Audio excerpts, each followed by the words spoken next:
spotlight is on the India-Sri Lankan ties, where Sri Lankan President Kumara Dissanayake has made his maiden foreign visit, and keeping with tradition, it is to New Delhi. And Prime Minister Modi held the first bilateral meeting with Dissanayake at Hyderabad House today, and both sides have signed 4 key agreements, including ramping up of energy ties by establishing electricity grid connectivity, multi-product petroleum pipeline in a collaboration with UAE. Most importantly, Dissanayake gave India a key security assurance that Sri Lankan territory will not be used for any activity detrimental to India, signalling that Colombo will not let China dock its vessels. President AKD chose India as his first port of call overseas after he took office a couple of months back. And President Draupadi Murmu accorded a ceremonial welcome to the Sri Lankan president. In recent years, India has made significant investments to the tune of $5 billion and upwards in Sri Lanka. This is just the assurance and the assistance given to Sri Lanka in the last 2 years. Beyond that, infrastructure commitments have been very significant. India is the only country which now runs projects in all of the 25 districts of Sri Lanka. And listen in to what Prime Minister Modi had to say in that very important meeting that took place earlier today between the two leaders. हम आशा करते हैं कि श्रीलंका सरकार तमिलों की आकांक्षाओं को पूरा करेगी और श्रीलंका के संविधान के पूर्ण इम्प्लीमेंटेशन और प्रोविंशियल काउंसिल इलेक्शन कराने की अपनी प्रतिबद्धता को पूरा करेगी। फ्रेंड्स, मैंने राष्ट्रपति दिसानायक को आश्वासन दिया है कि श्रीलंका के विकास के लिए अनेक प्रयासों में, उनके प्रयासों में भारत एक भरोसेमंद और विश्वसनीय पार्टनर बना रहेगा। Also given an assurance to the Prime Minister of India that we will not allow our land to be used in any way in a manner that is detrimental to the interest of India.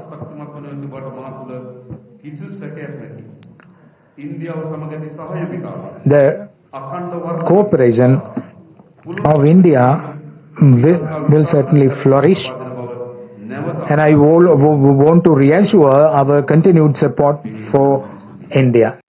All right, those were very important sound bites. You heard the Prime Minister where he raised the issue of the Tamilian people. Remember, that's a cause that continues to remain a concern because Mr. Dissanayake, during his campaign trail and before that also, has taken a very sharp view when it comes to the cause of the Tamilian people, those who predominantly reside in the northern parts of Sri Lanka. Even as the President of Sri Lanka was very vocal in his clear assurance to India that he will not let Sri Lankan territory be used for any activity that is detrimental to India's interest. Let's get in Mohammed Ghazali, who's been tracking this meeting throughout the day and brings with us all the very latest in terms of this meeting and beyond. Ghazali, good to have you on the show. It's an important visit and a very important meeting. He's kept up with the tradition. First port of call continues to be New Delhi, and he's, of course, laid down some of those concerns of New Delhi. But what next in terms of this relationship?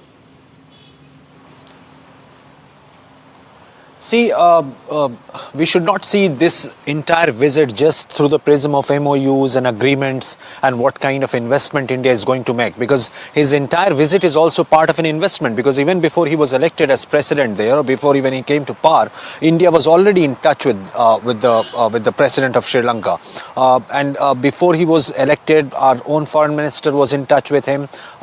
President has also visited India before even fighting elections. And since then, it was perhaps a kind of investment India was doing, thinking that when he becomes the president or comes to power, then for a long-term relationship is what India is looking ahead with Sri Lanka. And that is why, besides the MOUs, which generally with other heads of states also India does sign, in this particular visit, the statement, as you rightly pointed out, that the Sri Lankan president keeps talking about, reiterated that perhaps he will not cede any kind of a space to those forces on its territory country who are sort of hostile to India in an apparent hint towards China. And that is why those Chinese vessels which are docked there on the ports of Sri Lanka, we'll have to see whether it continues to do so, whether it continues to give them that space, because Sri Lanka is also trying to balance between India and China for its financial restructuring. As for restructuring its debt, India has played a huge role, and Prime Minister also spoke about it. It is not just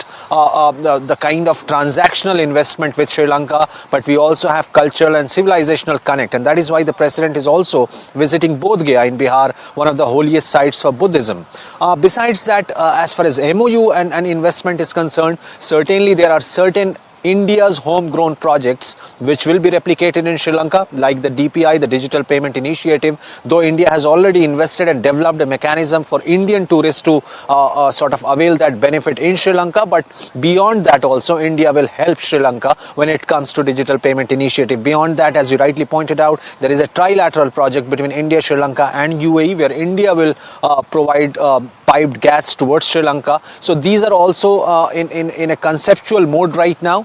Besides that, there is solar energy projects which are ongoing there, and India is also trying to invest into Sri Lanka considering a long-term impact, because what we saw in Bangladesh, we had very good relations with Sheikh Hasina, but yet when she was ousted, an anti-India sentiment was very ripe on the streets of Dhaka.